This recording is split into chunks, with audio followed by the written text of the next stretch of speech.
"All right, John, I'm counting on you," said the head of HR, Michael, patting my shoulder. In front of me was one of this year's new hires, a male employee who is also the son of our company's president. "My name's Alex. Nice to meet you." He glared at me with a fierce look in his eyes. "Nice to meet you. I'm the supervisor, John. If you have any questions, feel free to ask." I did my best to be pleasant and accommodating. Our company is a family-run business with a hereditary system. This means he's going to be the next president. He's been assigned to the operations planning department for training, and he's under my supervision. To be honest, he looks a bit like a tough guy, like he's straight out of a gang. But being the president's son, he must have received a good education. That's what I thought. "My name is John. I'm the supervisor of the store planning section in the operations planning department of a food company. My job mainly involves planning new restaurant openings and campaigns for our chain stores." I immediately showed Alex to his desk and started teaching him how things work. But the problem was that he was incredibly incompetent. First of all, he had no motivation and lacked focus. He couldn't read difficult words, nor could he use a computer. He was unaware of general knowledge and manners. He was unfriendly, had poor memory, and didn't listen to others. He didn't reflect on his mistakes and kept repeating the same ones. I never imagined he would be this incapable. And he's supposed to be the next president. Training him was extremely challenging. However, I couldn't scold him harshly, no matter how bad of a subordinate he was. After all, he's the president's son. If I upset him, he might complain to the president, and I could get fired. Every day, I walked on eggshells around him, and everyone in the department was careful around him. Then, something happened with Alex. He made an unbelievable mistake. I'm not even sure if it can be called a mistake, but he shared information about our company's new restaurant opening on his personal social media account. It wasn't something that could be brushed off as a careless act. As a result, a rival company in the same industry got ahead of us. Moreover, their store seemed more upscale but had lower prices. Because of that, our new store's sales went to the rival. I thought I had hammered home the importance of confidential information management during the new employee training. "Hey Alex, can we talk? Do you have some time?" I informed him of the situation, gave him a warning, and urged him to reflect on his actions. But he nonchalantly said, "Oh really? That's just bad luck, then." I had to restrain myself from grabbing him by the collar as anger rushed to my head. "Everyone has been working hard every day, even doing overtime to prepare for this, and your careless action has ruined it all," I said as calmly as I could, but Alex looked dissatisfied. "Come on. Who would think that many people would see a regular employee's personal social media account? I mostly have friends as followers. Honestly, I'm more surprised that so many people saw it." Looking at him pouting like a child, I was utterly exasperated. "What are you talking about? The internet is accessible to people all over the world. You can't complain about who sees it once it's out there. You're a professional now. Please act more responsibly as an employee of our company." I spoke slowly, trying to make him understand. Alex then made a bored face and replied in a drawn-out voice, "Yo, okay." What's with that attitude? I felt completely disrespected as a supervisor. The next day, as soon as I got to the office, Michael called me in. "John, are you bullying Alex at work?" Michael accused me, but I had no idea what he was talking about. "What do you mean? I haven't been bullying him." However, Alex says that he became depressed after you scolded him harshly and insulted him in front of other employees. What? I never insulted him. I just gave him a warning. But no matter what I said, it was useless. Alex is threatening to sue you in court, Michael continued. What? A lawsuit? Yes, that's right. However, He's willing to drop the case if you voluntarily resign. That's absurd. I don't want to resign, especially when I haven't done anything wrong. But that's what he's saying. If you lose in court, you might have to pay him thousands of dollars in damages. Are you sure about this? Hearing this, I fell silent. There was no fact of bullying and no evidence, so losing in court seemed impossible. But what if, by some fluke, I did lose? If it goes to court, I'll have to hire a lawyer. That will inevitably end up costing me money. Damn it. How did it come to this? Anyway, to resolve this amicably, the HR department suggests you should consider voluntary resignation. With Michael saying this, I felt I had no choice but to resign. It was as if I had been fired. In the end, I submitted my resignation and was set to leave the company at the end of the month. When I returned from HR, Alex was grinning at me. That's what happens when someone gets cheeky with the future president like me. He said it loudly enough for me to hear, as if talking to himself. There was no point in responding, so I pretended not to hear. The 2 weeks until my resignation were hellish. Every day, Alex would constantly sneer at me, sometimes even hurling personal insults. I endured it all in silence. If I argued back, he might accuse me of bullying again. And knowing him, he might even write about it on social media. I decided it was best not to stir things up.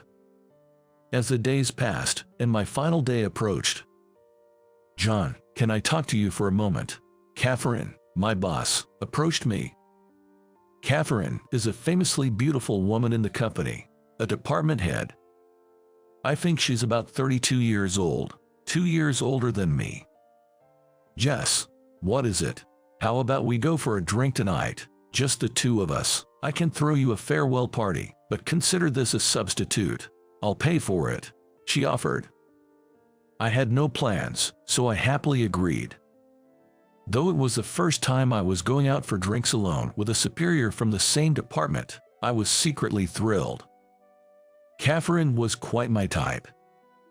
Her one-length long hair was softly curled at the ends, her eyelashes were long, and her eyes were wide and bright.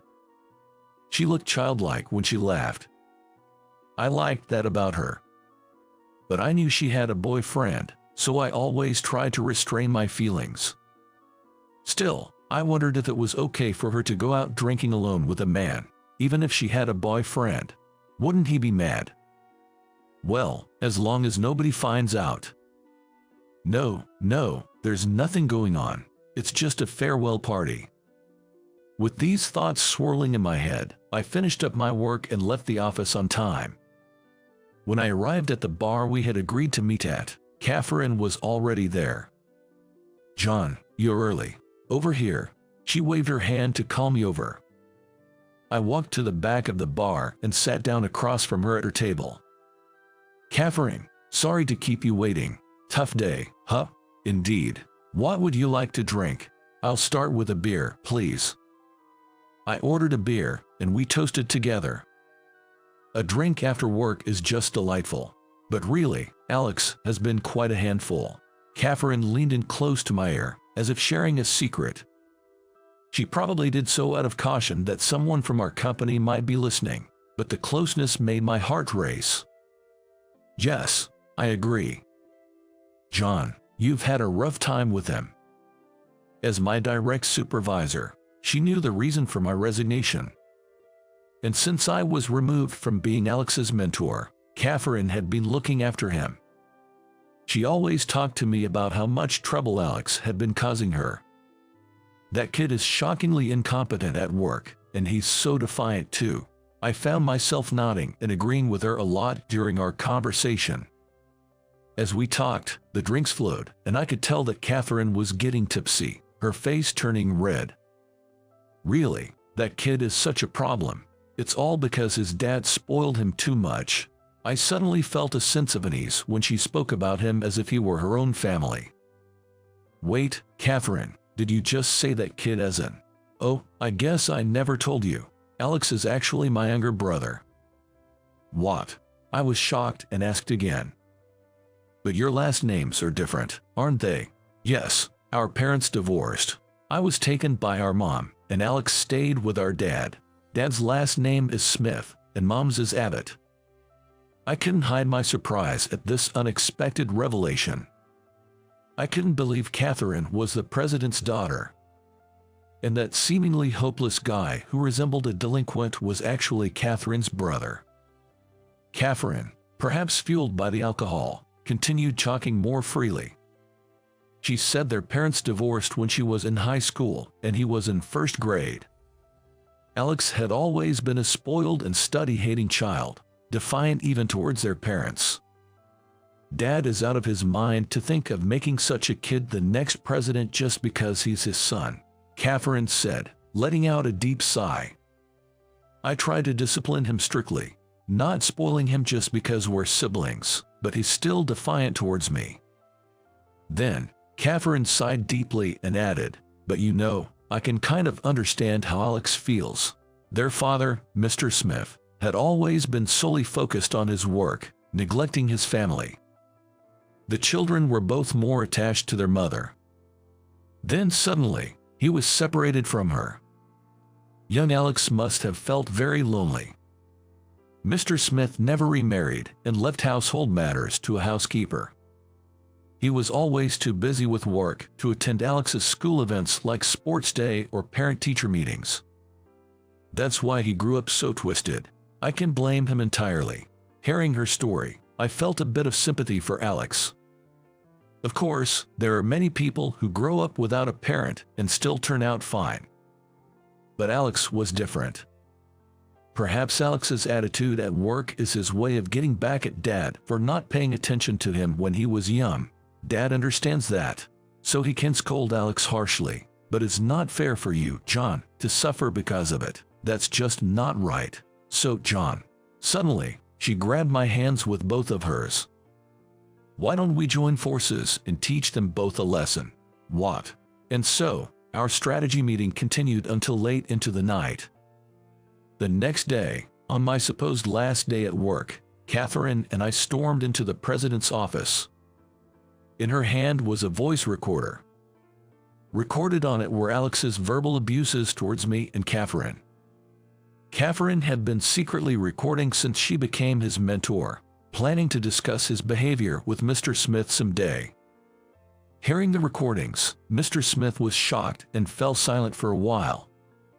This proves that John wasn't bullying Alex. If anything, it was John who was being bullied. Catherine and I explained to Mr. Smith about Alex's lack of motivation and his disrespectful attitude at work, detailing the actual situation in the office. We also reiterated the details of the incident involving Alex and social media, which had caused the company significant damage. Upon hearing this, Mr. Smith held his head, groaning in distress. I knew he was a troubled son, but I never imagined it was to this extent. We need to immediately cancel John's resignation, and please, Dad, you need to strictly scold Alex. He needs a father's stern love right now, Catherine urged. Her words seemed to awaken something in Mr. Smith. Maybe I don't have the right to scold him. I've always neglected our home, leaving everything up to him. Catherine, seeing the president look down dejectedly, raised her voice. Come on, what are you saying? It's because of you that Alex turned out this way. It's your responsibility to scold him. That's what's best for him. Mr. Smith then spent some time in deep thought, looking down. Eventually, he looked up and said, "All right, I'll try. Thank you, Catherine." He smiled at Catherine. Then he turned to me. "John, I'm sorry my son caused you trouble. We'll cancel your resignation. I'm counting on you to come back to work tomorrow." "Yes, Mr. Smith. Thank you." I thanked the president. The next day, Alex was transferred to a subsidiary's restaurant to work on-site.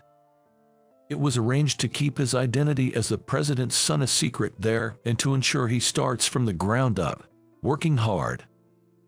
Mr. Smith apparently had a talk with his son the night before.